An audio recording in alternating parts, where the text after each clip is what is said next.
prečo sme založili Ženskú múdrosť webku. Pretože som sa rozprávala s Norikou o tom, ako je moja mama múdra.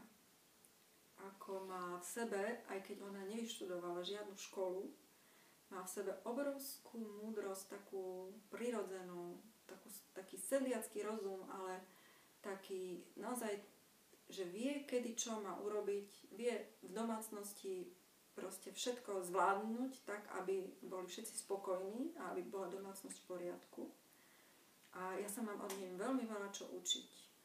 A prišlo mi, moja mama má 71 rokov, keďže ja nemám svoju dceru a svoje deti, takže by som tú múdrosť tej mojej mamy chcela odovzdať niekomu ďalšiemu, proste nejakým ďalším ženám alebo ľuďom a jednoducho nenechať si to len pre seba, čo som s ňou zažila.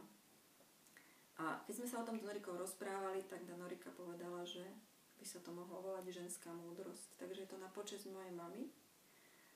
A potom sme si tak uvedomovali, že v podstate by sme tam mohli dávať všetky veci, ktoré ženy potrebujú. A jedna moja priateľka Janka Galfiová povedala, že to môže byť kaleidoskop pre ženy. A ďalšia moja priateľka povedala, že Magda Vaculčiaková povedala, že to môže byť všetko, čo ženy potrebujú, bude na jednom mieste. Tak možno o tom bude tá ženská múdrosť.